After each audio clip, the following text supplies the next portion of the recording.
안녕하세요. 크리스탈과 함께 책 읽는 시간입니다. 오늘 함께 하실 작품은 톨스토이의 부활입니다. 톨스토이는 야스나냐 폴랴나에서 톨스토이 백작 집안의 넷째 아들로 출생했으며 19세기 러시아 문학을 대표하는 세계적 문호입니다. 2세의 어머니를 잃고 8세 때 푸시킨의 시 바다의 나폴레옹을 낭독하여 아버지를 놀라게 하기도 했으나 그해 아버지와도 사별하고 이후 고모댁에서 자랐습니다. 16세에 카잔 대학에 입학한 후 철학적 명상에 잠기길 즐기며 괴테, 루소, 고골레 등의 작품을 탐독하였고 19세에는 고향으로 돌아가 농민의 생활 개선을 위해 전력했으나 실패하고 군대에 입대하는 한편 창작을 시작합니다. 잡지 동시대인의 익명으로 자서전적 요소가 강한 처녀작 유년시대, 소년시대 등을 발표하고 유명해졌습니다. 1862년에 소피아 안드레예브나와 결혼하였고 대표작으로 전쟁과 평화, 안나 카레니나, 부활 등 다수의 작품을 발표했는데 부활은 그의 만년을 장식하는 대표작으로 카츄샤의 이름을 전 세계에 알리기도 했습니다. 1908년 출생 80년 기념제가 성대히 거행되었으나 그는 소신과 생활의 모순을 느껴 출가한 후 폐렴에 걸려 야스나야 폴랴나에 묻힙니다. 구독, 좋아요, 알림 설정 부탁드립니다.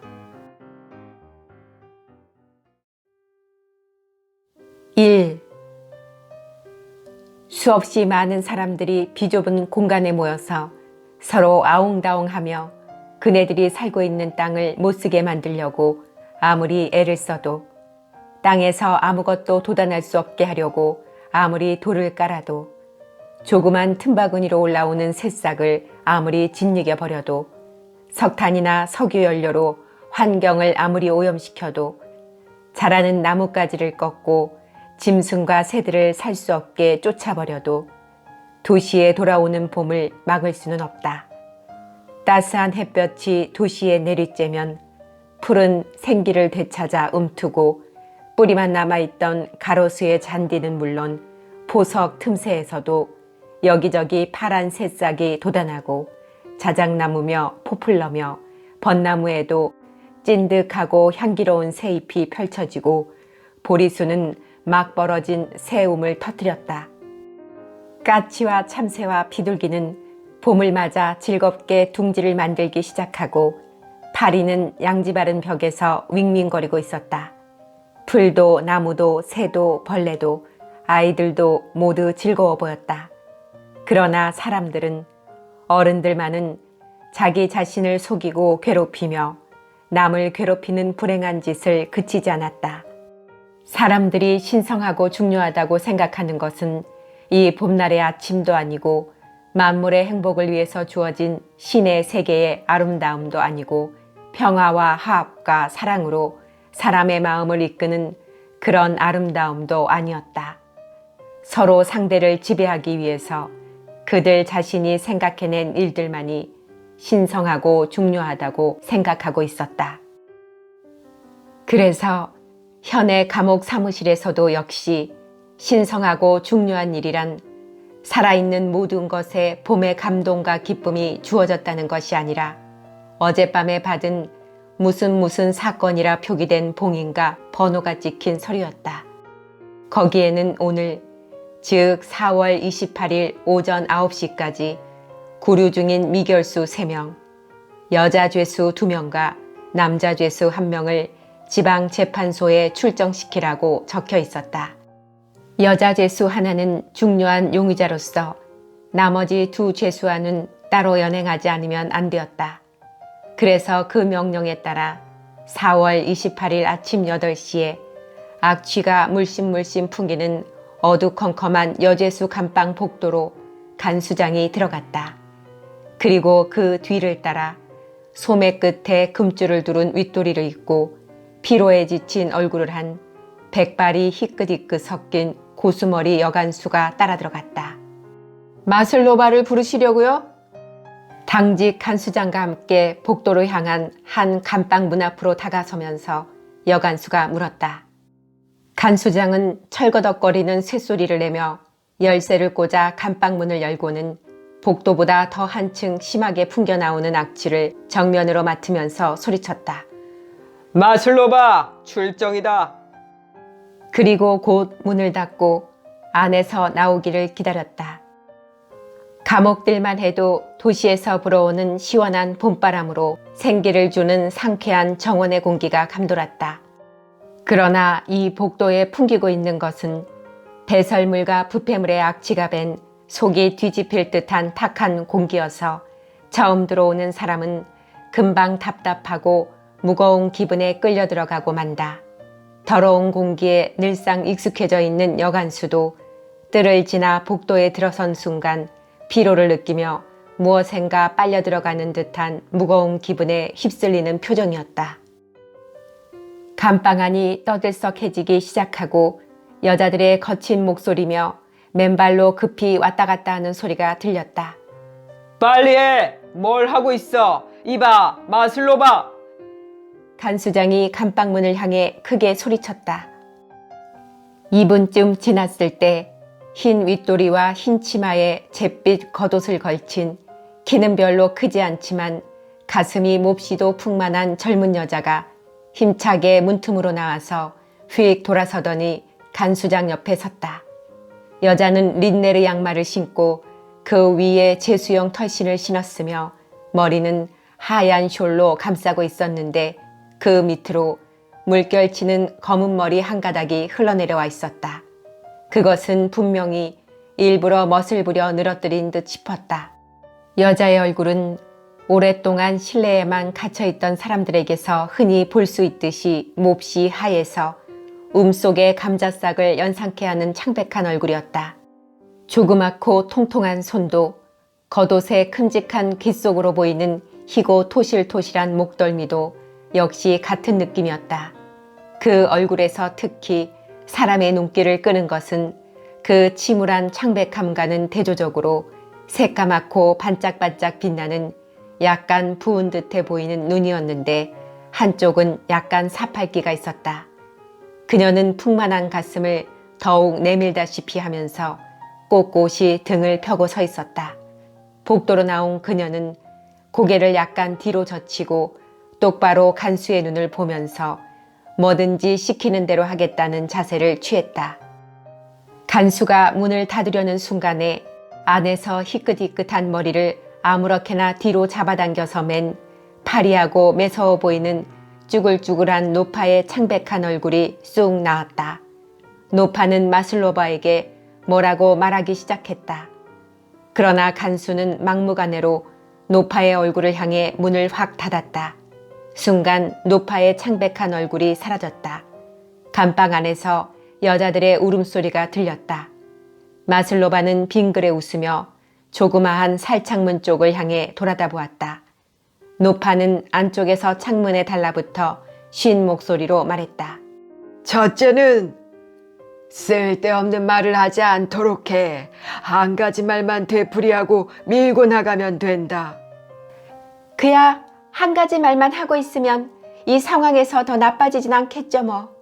하고 마슬로바는 머리를 흔들며 말했다. 한 가지지 두 가지가 있을 턱이 있나? 하고 간수장은 잠옷 상사답게 자기의 재치 있는 말솜씨를 스스로 확인한 듯 한마디 뇌까렸다. 자, 따라와. 살창문으로 보이던 노파의 눈이 사라졌다. 마슬로바는 복도 한가운데 나가자 종종 걸음으로 간수장을 따라갔다. 그들은 돌층계를 내려가서 여자 감방보다 더 악취가 지독하게 나는 떠들썩한 남자 감방 앞을 지나갔다. 살창문마다 유들유들 빛나는 사내들의 눈길에 쫓기면서 간수장과 마슬로바는 사무실로 들어갔다. 거기에는 총으로 무장한 2명의 호위병이 서 있었다. 책상에 앉아있던 서기가 한 호위병에게 담배 냄새가 밴 서류를 건네면서 여제수를 턱으로 가리키며 말했다. 인수해 가시오. 병사는 곰보 자국이 있고 얼굴이 붉은 니지니 노브고로드 출신의 농부이다. 서류를 받아 외투 소매에 되접어 꺾은 자리에 집어넣고 광대가 튀어나온 추바슈인 동료를 보며 여제수 쪽을 향해 한쪽 눈을 찡긋해 보였다. 호위병들은 여제수를 사이에 끼고 층계를 내려가 정문 쪽으로 걸어갔다. 정문 한쪽으로 나 있는 샘문이 열렸다. 그들은 샘문의 문턱을 넘어 바깥들로 걸어갔다. 그리고 다시 감옥 안을 빠져나가 시내의 포장도로 한복판을 걸어갔다. 마부들이며 가게 주인 하녀와 직공, 관리들이 가던 걸음을 멈추고 신기한 듯이 여제수를 구경하였다. 그 가운데에는 고개를 설레설레 흔들면서 나쁜 짓을 하면 저런 꼴이 되는 거야. 우리들처럼 성실하면 아무 탈 없을 텐데 하고 생각하는 사람도 있었다. 아이들은 무서운 듯이 여제수 마슬로바를 바라보았지만 그래도 병사들이 양옆으로 붙어 있었으므로 이젠 아무 짓도 하지 못한다는 것을 알고 마음을 놓았다. 마을에 술을 팔러 왔다가 돌아가는 길에 후미진 식당에서 차를 마시고 있던 한 농사꾼은 여제수 곁으로 다가와 성호를 긋고 1코페이카짜리 동전을 쥐어주었다. 여제수는 얼굴을 붉히고 머리를 숙이면서 뭐라고 입속으로 중얼거렸다. 많은 사람들의 따가운 시선이 자기를 쫓고 있다는 것을 느낀 여제수는 머리를 움직이지 않고 살짝 곁눈질을 하였다. 그리고 자기가 무사람들의 관심의 대상이 되었다는 것에 기쁨을 느꼈다. 감방가는 비교도 할 수 없는 상쾌한 봄날의 공기도 그녀의 마음을 환하게 해주었다. 그러나 오랫동안 걸어보지 못한 돌로 포장된 길을 딱딱한 제수용 털신을 신고 걷는다는 것은 여간 괴롭고 힘든 일이 아니었다. 그래서 그녀는 발끝을 보면서 되도록 가볍게 발을 옮겨 놓으려고 무척이나 애를 썼다. 밀가루 가게 앞에 이르니 아무에게도 쫓겨본 적이 없는 비둘기 몇 마리가 아장아장 걸어다니며 한가롭게 모이를 쪼고 있었다. 여제수는 하마터면 그 비둘기 한 마리를 한쪽 발로 밟을 뻔했다. 비둘기는 날쌔게 날아올라 부산하게 날개짓을 후두둑 후두둑 퍼덕이며 여제수의 귓전을 스쳐 얼굴에 바람을 몰아붙이고 날아갔다. 여제수는 생긋 웃었으나 곧 자기 신세를 생각하고 무거운 한숨을 내쉬었다. 2. 여제수 마슬로바가 자라온 가정은 지극히 평범했다. 그녀는 남의 집 종살이를 하는 과부의 사생아로 태어났다. 그 과부는 여지주인 두 자매의 영지에서 가축을 돌보는 늙은 어머니와 살고 있었다. 이 과부는 해마다 아이를 낳았지만 어느 마을에서나 흔히 그랬듯이 아이들에게 세례만 시켜주고는 바라지도 않았는데 태어난 필요없는 자식은 일에 방해가 된다며 젖을 주지 않고 내버려 두었기 때문에 아이가 굶어 죽곤 했다. 이렇게 하여 5아이가 죽었다. 모두 세례는 받았지만 그 뒤로 먹을 것을 제대로 주지 않아 죽은 것이다. 떠돌이 집시 사내한테서 낳게 된 6번째 아이는 계집아이였다. 이 여자아이도 같은 운명을 밟을 수밖에 없었는데 우연히 지주인 노처녀 자매 가운데 한 사람이 크림에서 소냄새가 약하게 난다고 가축지기를 꾸짖기 위해 축사에 들렀다가 이 계집아이의 목숨을 구하게 된 것이다. 축사에는 귀엽고 튼튼해 보이는 아기를 안은 산모가 누워 있었다. 이것을 본 여지주는 그 크림 문제와 산모를 축사 안에 들여놓은 데 대해 한바탕 꾸짖고 나서 돌아가려다가 무심코 갓난아이의 예쁜 얼굴을 보고는 그만 마음이 움직여 대모가 되겠다고 말했다. 그녀는 이 아이에게 세례를 받게 해주고 그 뒤에는 자기의 대녀가 불쌍한 생각이 들어 그 과부에게 우유와 돈을 보내주었다. 이렇게 하여 이 계집아이는 살아남았다. 그래서 노처녀 자매는 이 아이를 구원받은 아이, 스파쇼나야라고 부르기로 했다. 아이가 3살이 되었을 때 어머니는 병이 들어서 죽었다. 가축지기 할머니도 손녀딸 때문에 어찌할 줄 몰라 하자 늙은 여지주 자매가 맡아 기르게 되었다. 눈이 유난히도 까만 이 계집아이는 무척 명랑하고 귀여웠으므로 여지주 자매는 그 자라는 모습을 즐거움으로 삼고 지켜보았다. 두 자매 중 동생인 소피아 이바노브나는 성격이 상냥했으며 소녀에게 세례를 시켜준 것도 바로 그녀였다. 언니 마리아 이바노브나는 성격이 동생보다 엄격한 편이었다. 소피아 이바노브나는 소녀에게 고운 옷을 입히고 책 읽기를 가르쳐 훗날 양딸로 삼고 싶어 했다. 그러나 마리아 이바노브나는 소녀를 일 잘하는 튼튼한 한우로 만들 생각이어서 엄격하게 행실을 가르치고 꾸짖었으며 기분이 나쁠 때는 때리기까지 했다. 이렇게 두 사람 사이에서 자란 소녀는 나이가 들자 반은 하녀, 반은 양녀 같은 존재가 되었다. 그녀를 부르는 이름도 천한 카티카, 귀여운 카센카가 아닌 그 중간을 딴 카투샤가 되었다. 그녀는 바느질도 하고 방청소도 하고 그릇 닦는 가루로 성상도 닦고 커피를 볶아 가루로 빻아서 끓여내기도 하고 자질구레한 빨래도 했지만 때로는 여주인들과 함께 앉아서 책을 읽기도 했다. 그녀에게는 여러 곳에서 혼담이 들어왔지만 아무에게도 시집가려 하지 않았다. 혼담의 상대가 모두 가난한 노동자들이어서 지주댁 생활의 편안함에 젖어버린 그녀로서는 그러한 사람들과 산다면 퍽 고생스럽겠다는 생각이 들었던 것이다. 이런 생활은 그녀가 16살이 될 때까지 계속되었다. 그녀가 만 16살이 되었을 때 여주인 자매에게 조카뻘 되는 대학생인 부유한 공작이 놀러왔다.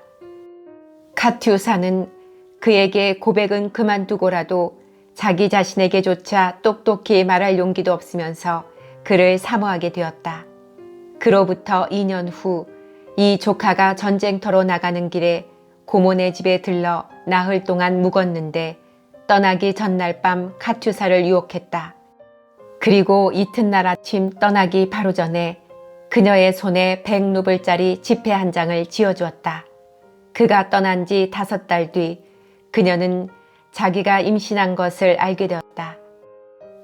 그때부터 그녀는 주위의 모든 것이 싫어졌다.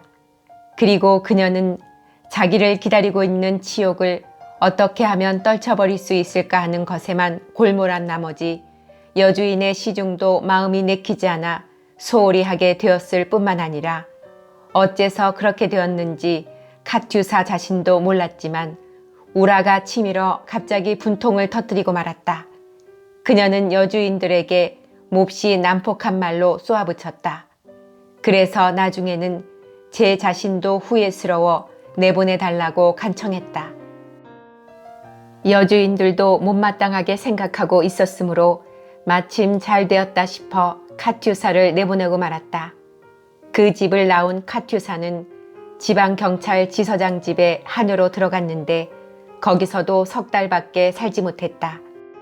지서장은 쉰을 넘긴 늙은이 주제에 그녀의 꽁무니만 쫓아다녔는데 하루는 너무 끈덕지게 덤비는 바람에 그만 발칵하여 미친놈 늙은 짐승이니 하고 욕을 퍼부으면서 느닷없이 그의 가슴을 때밀었다. 그래서 그는 그만 뒤로 벌렁 낮아빠지고 말았다. 그녀는 난폭하다는 이유로 지서장 집에서 쫓겨났다. 이미 배는 만삭으로 아이 낳을 날이 가까웠으므로 일자리를 찾아 나가고 싶어도 나갈 수 없게 되어 마을에서 술 도매를 하는 과부인 산파집에 신세를 지게 되었다. 해사는 비교적 수월했다. 그런데 산파가 마을에서 병든 산모를 만져 카투사에게 산옥녀를 옮겨주었기 때문에 태어난 사내아이는 양육원에 보내지게 되었다. 아기를 데리고 간 노파의 말에 의하면 사내아이는 그곳에 도착하자마자 죽었다는 것이었다. 산파집에 신세를 지러 갔을 때 카투사가 가지고 있던 돈은 127루블이었다. 27루블은 그녀 자신이 번 돈이고 100루블은 그녀를 유혹한 공작에게서 받은 돈이었다. 그러나 산파집을 나왔을 때는 그녀의 손에 겨우 6루블밖에 남아있지 않았다. 그녀는 돈을 아낄 줄 모르는 성품이었으므로 자기도 쓰고 청하는 사람에게는 아무나 빌려주었다. 산파는 2달 생활비, 식사와 차값으로 40루블을 받았으며 25루블은 태어난 사내아이를 맡기느라 썼고 나머지는 산파가 암소를 산다고 40루블을 빌려간 데다가 옷가지랑 차랑 과자랑 사느라고 15루블 남짓 써버렸으므로 카투사가 자리를 털고 일어났을 때는 거의 돈이 바닥이나 있었다. 카투사는 당장 일자리를 찾지 않으면 안 되었다. 마침 살림관 집에 일자리가 났는데 살림관은 아내가 있음에도 불구하고 서장과 마찬가지로 첫날부터 카투사를 추궁거리기 시작했다. 카투사는 이 사나이가 징그럽도록 싫어서 되도록 멀리하려고 피했다. 그러나 사나이는 워낙 경험이 있고 교활해서 주인이기 때문에 언제든지 그녀를 마음먹은 곳으로 심부름을 보낼 수 있었다. 그리하여 기회를 엿보아 자기 뜻대로 그녀를 겁탈하고 말았다. 아내가 그것을 눈치챘다. 어느 날 밤 남편과 카투샤가 단둘이 있는 것을 발견하고 카투샤에게 덤벼들었다. 카투샤도 지지 않았다. 그리고 맞붙어 싸운 끝에 그녀는 월급 한 푼도 받지 못하고 길거리로 쫓겨났다. 그래서 카투샤는 시내로 나가 이모네 집에 몸을 의탁했다. 이모부는 재본소를 하고 있어 전에는 그런대로 살림이 넉넉한 생활을 했으나 지금은 단골을 잃어 닥치는 대로 물건을 팔아서 술만 마시고 타락한 생활을 하고 있었다. 이모는 조그마한 세탁소를 운영하여 그 수입으로 아이들을 키우고 타락한 남편 뒷바라지를 하고 있었다. 이모는 카투샤에게 자기 집의 세탁부가 되라고 권했다. 그러나 이모네 집에서 일하는 세탁부들의 괴로운 생활을 보고는 마음이 내키지 않아 직업 소개서를 돌아다니며 하녀 일자리를 찾았다. 중학생 아들 2을 거느린 어느 부인 집에 일자리가 났다. 그녀가 들어가서 일주일 정도 지나자 이제 겨우 코 밑에 수염이 나기 시작한 중학교 6학년짜리 큰아들이 공부는 하지 않고 카투샤에게 귀찮게 굴어 잠시도 마음 편할 데가 없었다.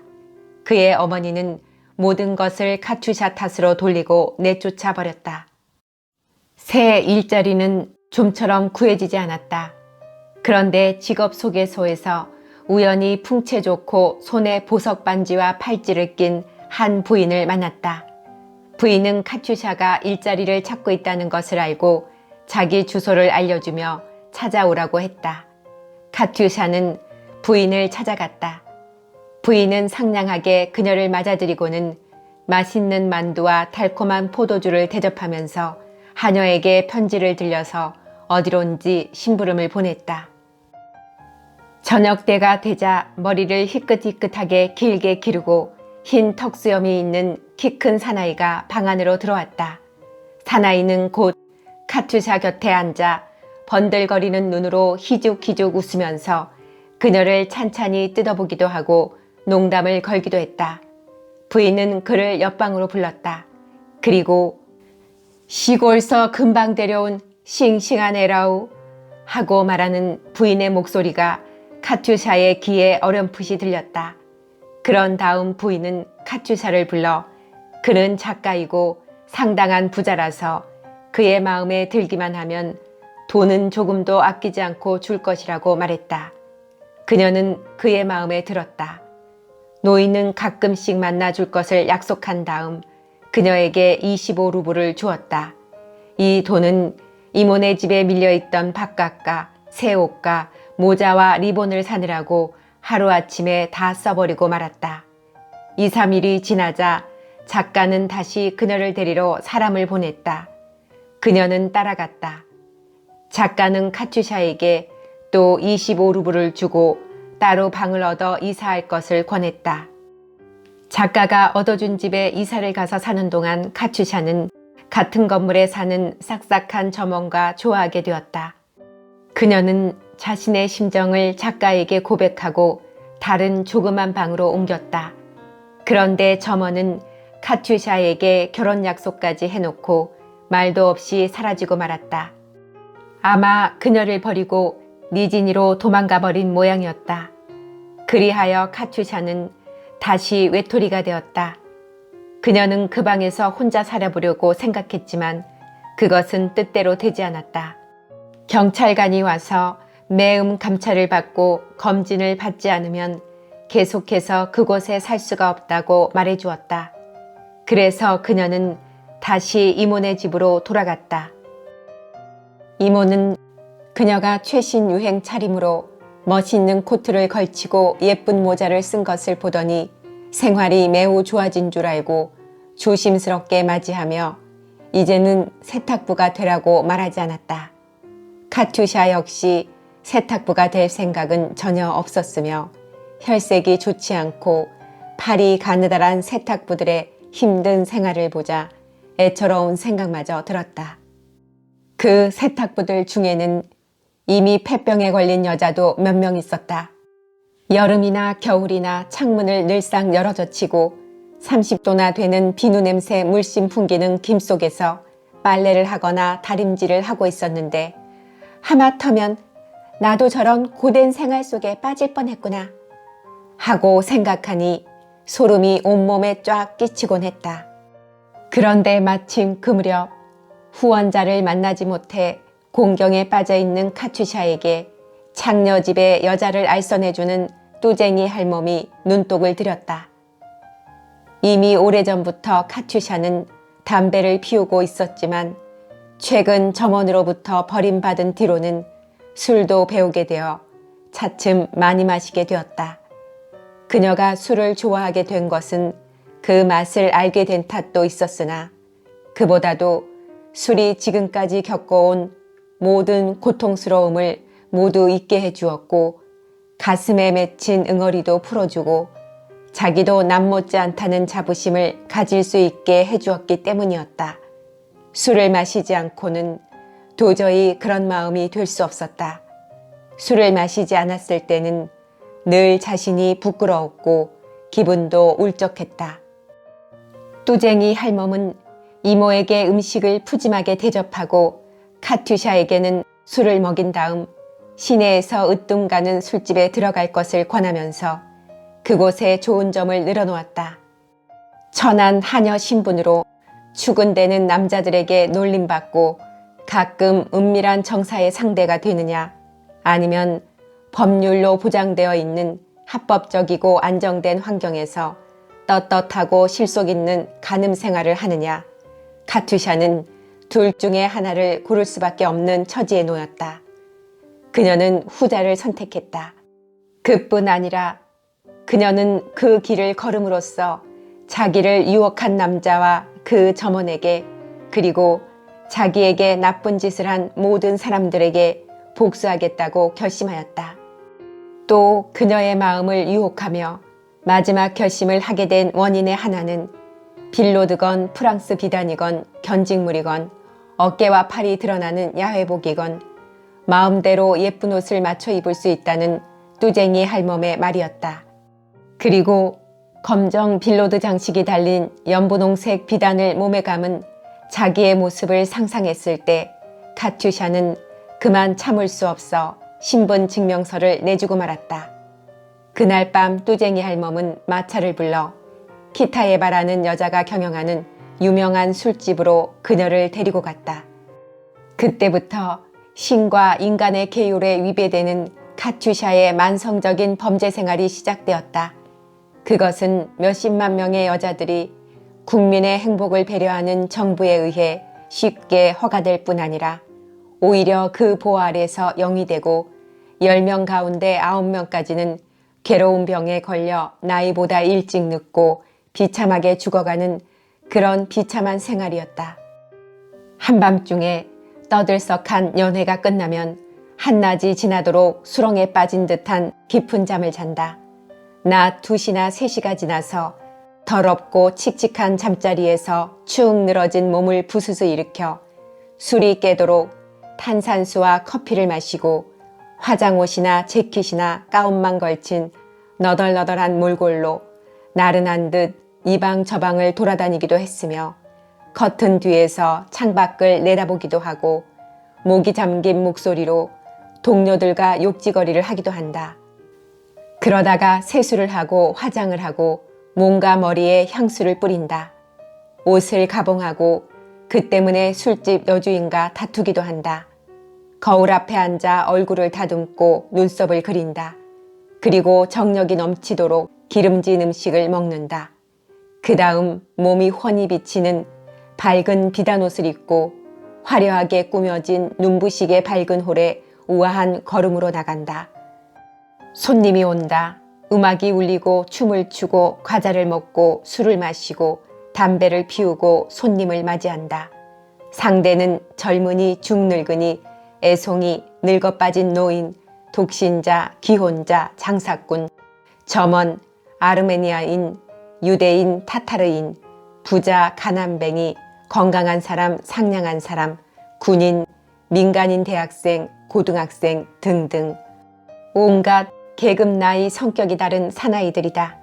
이런 사람들의 고함 소리와 신소리, 싸움과 현란한 춤, 담배와 술, 저녁 때부터 새벽까지 계속 울리는 음악, 아침이 되어서야 가까스로 해방이 되고 나면 무겁고 답답한 수렁 같은 잠, 이러한 생활이 날마다 되풀이된다. 주말에는 국가기관인 경찰서에 간다. 그곳에는 공무원인 관리들과 의사들, 즉 남자들이 때때로 점잖은 얼굴로 엄중히, 때로는 희죽희죽 웃으면서 반장난 같은 태도로 죄악을 막기 위해 사람은 물론이요 동물에게까지 자연이 부여해준 수치심을 무시하고 여자들을 검진하여 그녀들이 일주일 동안 공모자들과 합법적으로 범해온 범죄를 다시 계속해도 좋다는 면허증을 준다. 그리고 다시 똑같은 일주일이 온다. 이것이 날마다 여름이고 겨울이고 평일이고 축제일이고 쉴 틈 없이 되풀이되는 생활이었다. 이렇게 카투샤는 7년을 살았다. 그동안 그녀는 2번 술집을 바꾸고 1번 병원에 입원했다. 술집에서 떠돈 지 7년, 첫 타락이 있은 후 8년째에 다시 말하여 26살이 되었을 때 그녀가 감옥에 들어가게 된 사건이 일어났다. 그리하여 살인범 도둑들과 5달이나 한 방에 갇혀있던 끝에 이제 가까스로 법정에 끌려 나오게 된 것이다. 3. 카투샤가 먼 길을 걷느라 지친 몸으로 호위병과 함께 지방재판소 건물에 다가가고 있을 무렵 그녀의 대모인 여지주의 조카로 그녀를 유혹했던 장본인인 드미트리 이바노비치 네올리도프 공작은 스프링 장치가 잘 된 높직한 침대에서 아직도 푹신푹신한 깃털 이불에 감싸여 가슴에 주름이 단정히 잡혀져 있는 깨끗한 파자마 깃을 펼친 채 담배를 피우고 있었다. 그는 시선을 앞으로 모으고 지금부터 할 일과 어제 있었던 일을 생각하고 있었다. 그는 그 집 딸과 결국은 결혼할 것이라고 모든 사람이 예상하고 있는 부호이자 명문인 크르차킨 공작댁에서 지낸 간밤의 일들을 생각하고 한숨을 쉬고는 다 피우고 난 담배를 버리고 은으로 된 담배 케이스에서 새로 담배를 꺼내려다 말고 침대에서 매끈한 흰 다리를 빼내려서 슬리퍼를 더듬어 신었다. 그는 살찐 어깨에 비단 가운을 걸치고 육중하지만 빠른 걸음으로 침대에 붙은 엘렉시르 5대 콜로뉴, 머릿기름, 향수 등 인공적인 향기가 넘치는 화장실로 들어갔다. 거기서 그는 군데군데 땜질한 치아를 고급 치약으로 닦고는 향긋한 양치물로 입을 씻고 몸을 깨끗이 씻은 다음 차례차례 수건을 바꾸어서 몸을 닦기 시작하였다. 향긋한 비누로 깨끗이 손을 씻고 보기 좋게 기른 손톱을 조그마한 솔로 정성껏 닦고는 커다란 대리석 세면대에서 얼굴과 살집 좋은 목덜미를 씻고 나서 다시 옆방으로 들어갔다. 그곳은 샤워실이었다. 거기서 살집 좋은 기름진 흰 몸뚱이를 찬물로 씻고 오리 굵은 고급 목욕수건으로 말끔히 닦고 나서 잘 다려진 산뜻한 속옷을 입고 거울처럼 반짝반짝 윤나게 닦은 구두를 신은 다음 화장대 앞에 앉아 별로 자라지 않은 곱슬곱슬한 검은 턱수염과 숱이 적어지기 시작한 이마 쪽의 머리를 2개의 브러쉬로 빗기 시작했다. 그가 사용하는 모든 장신구는 속옷부터 옷, 구두, 넥타이, 핀, 커프스 단추에 이르기까지 모두 최고급품으로서 눈에 띄지 않는 수수한 것이었지만 모두 값진 것이었다. 네흘 류도프는 10가지나 되는 넥타이와 핀 가운데 아무거나 손에 닿는 것을 집어서 매고 전에는 이것저것 고르는 것이 즐거웠으나 이제는 전혀 관심이 없어졌다. 깨끗이 손질하여 의자 위에 가지런히 놓아둔 옷을 입었다. 여전히 머리는 무거웠지만 산뜻한 향수 냄새에 쌓여 어제 하인 셋이서 바닥에 깔린 나무 모자이크를 반들반들하게 닦아낸 길쭉한 식당으로 들어갔다. 식당에는 커다란 참나무로 짜여진 찬장이 놓여있고 역시 큼직한 테이블이 사자발을 본뜬 4개의 다리를 벌린 채 위엄있게 놓여 있었다. 테이블은 이 집 머리 글자가 새겨진 풀을 먹인 빳빳한 얇은 식탁보로 덮여 있었고 그 위에 향긋한 커피가 든 은주전자, 마찬가지로 은재 설탕 그릇, 따뜻한 크림을 담은 그릇, 갓 구운 빵과 기름에 튀긴 빵, 비스킷을 담은 바구니가 가지런히 놓여 있었다. 그 옆에는 배달된 편지와 신문과 신간 잡지 2-3개의 평론이 놓여 있었다. 레흘 류돌프가 편지를 집으려고 했을 때 복도로 나 있는 문이 열리더니 가리마를 레이스로 된 머리 장식으로 가린 상복 차림에 토실토실하게 살이 찐 중년 부인이 들어왔다. 이름은 아그나페나 페트로브나라고 하여 얼마 전 이 집에서 세상을 떠난 레흘 루돌프 어머니 시중을 들던 여자로 지금은 그대로 가정부로 남아 아들을 시중 들고 있었다. 아그라페나 페트로브나는 레흘 루돌프의 어머니를 따라 10년가량 외국에서 지낸 일이 있어 귀부인처럼 풍채와 태도가 반듯하였다. 그녀는 그가 어릴 때부터 레흘 루돌프 집안의 몸종으로 있어서 드미트리 이바노비치를 미첸카라고 부르던 소년 시절부터 알고 있었다. 안녕히 주무셨어요? 드미트리 이바노비치? 잘 잤소. 아그라페나 페트로브나, 무슨 색다른 일이라도 있소? 하고 네홀 리돌프는 농담처럼 물었다. 공장님 댁에서 편지가 와 있어요. 마님한테서인지 아가씨한테서인지는 모르지만 하녀가 벌써부터 제 방에서 기다리고 있습니다. 아그라페나 페트로브나는 편지를 건네주며 의미 있는 미소를 지어 보였다. 그래요? 어디 봅시다. 네홀 리돌프는 편지를 받아들고 이렇게 말했으나 아그라페나 페트로브나의 미소를 깨닫고 이맛살을 찌푸렸다. 아그라페나 페트로브나의 미소는 이 편지는 코르차킨 공작 따님한테서 온 것이라는 뜻이었으며 그녀는 레흘 루돌프가 그 아가씨와 결혼할 줄 알고 있었다. 그녀의 미소에 나타난 이 예상이 레흘 루돌프의 기분을 상하게 했다. 그럼 제가 잠시 기다리라고 말해두겠어요. 이렇게 말하고 그녀는 잘못 놓인 식탁용 소를 집어 제자리에 놓은 다음 조용히 식당에서 나갔다. 레흘 루돌프는 그녀가 건네준 향긋한 편지를 뜯어서 읽기 시작했다.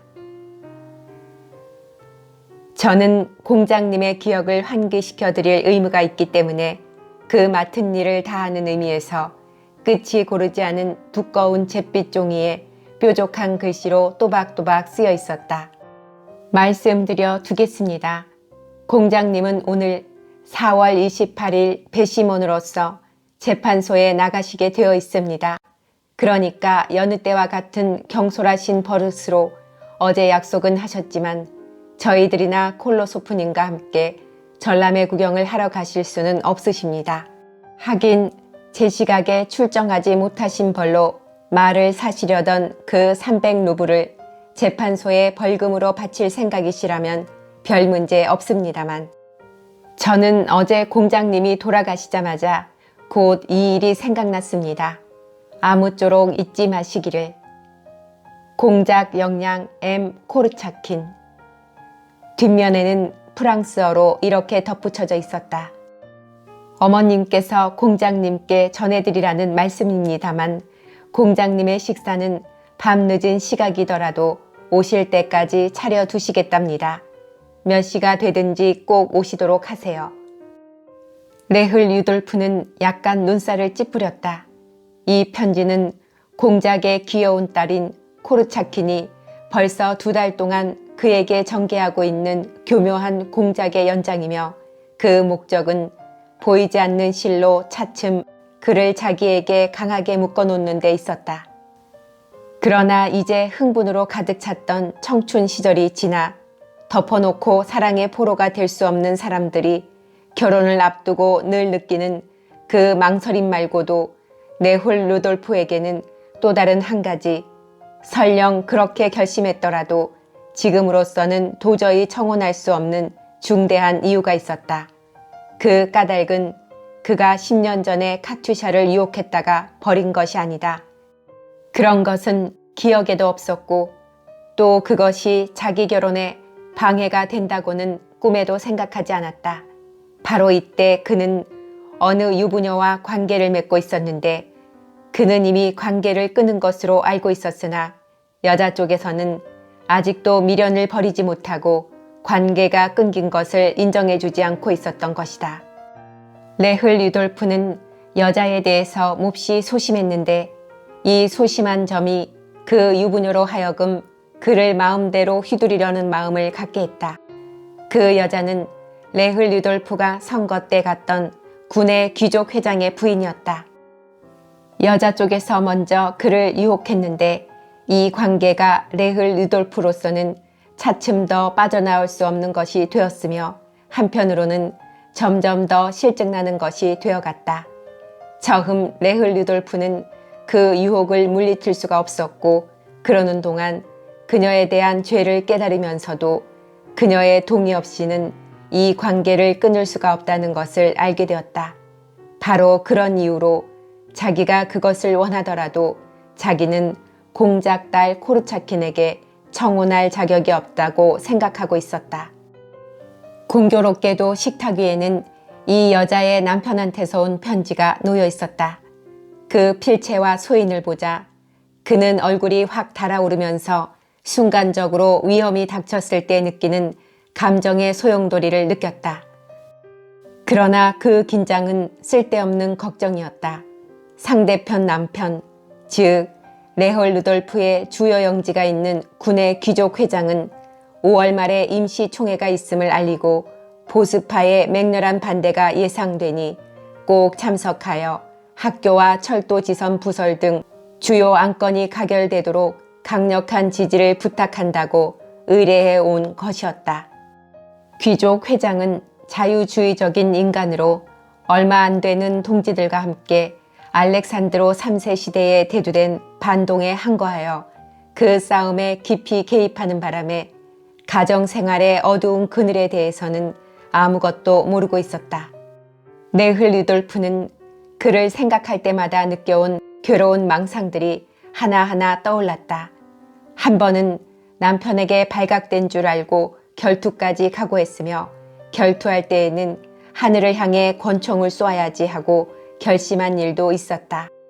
또 그녀가 절망한 나머지 연못에 투신 자살하겠다고 뛰어나가는 바람에 그것을 말리려고 자기가 길을 쓰고 찾아다닌 일도 생각났다. 이렇게 된 이상 그 여자의 회답이 올 때까지는 갈 수도 없고 아무 계획도 세울 수가 없다. 고 레흘 류도프는 생각했다. 그는 일주일 전에 자기의 죄를 인정하고 어떠한 보상이라도 할 각오이며 그녀의 행복을 위해서 이 같은 관계는 더 이상 없었으면 좋겠다는 마지막 편지를 그녀에게 보냈다. 그 편지에 대한 회답을 기다리고 있었는데 아직 받지를 못했다. 그쪽에서 회답이 없다는 것은 어떤 의미에서는 좋은 징조나 마찬가지였다. 그녀가 만약 관계를 끊고 싶지 않다면 벌써 회답을 보냈거나 아니면 전에도 있었던 일이지만 직접 레흘 유도프를 찾아왔을 것이다. 레흘 유도프가 떠도는 소문에 들은 바로는 그곳에 어떤 장교가 새로 나타나 그녀의 비위를 맞추고 있다는 것이었다. 그는 질투심에 괴로웠지만 아울러 실컷 시달림을 당한 고통에서 가까스로 해방될 것 같은 희망도 보여서 안도의 숨을 내쉬었다. 또 한 통의 편지는 영지 관리인한테서 온 것이었는데 상속권 확인도 있고 앞으로의 경영을 어떻게 하느냐 하는 것도 결정해야 하니 레흘 류도프가 꼭 와 주어야겠다고 간청하고 있었다. 세상 떠난 공작 부인이 살아있을 때와 같이 경영에 나갈 것인지 아니면 그가 공작 부인에게도 권해왔었고 지금 젊은 공작에게도 권하고 있듯이 농기구를 늘려 농민들에게 나눠준 토지를 모두 이쪽에서 경작하느냐 하는 문제를 결정해 주었으면 하는 것이었다. 자기가 권하는 방법을 쓰는 편이 훨씬 더 수입이 오를 것이라고 관리인은 강조하고 있었다. 끝으로 매달 초 하룻날까지 보내기로 되어 있는 3,000 루블의 송금이 약간 늦어진 것을 사과하고 다음 편에 보내겠다는 약속을 하였다. 그리고는 늦어진 까닭은 아무리 해도 농민들한테서 수금할 수가 없었기 때문이라면서 농민들이 이렇게까지 뻔뻔스러워졌으니 당국에 부탁하여 강제 징수라도 하지 않으면 안 될 것 같다고 한탄하고 있었다. 이 편지는 레흘 유도프에게는 유쾌하기도 하고 불쾌하기도 했다. 유쾌했던 것은 큰 영지에 대한 자기의 지배력이 커진 것을 느꼈기 때문이고 불쾌했던 것은 젊었을 때 하버트 스펜서의 열광적인 신봉자였던 자기가 지금 대지주가 되고 보니 정의는 토지 사유를 허용하지 않는다는 스펜서에 져서 사해 평형론의 그 명제에 새삼 놀랐기 때문이다.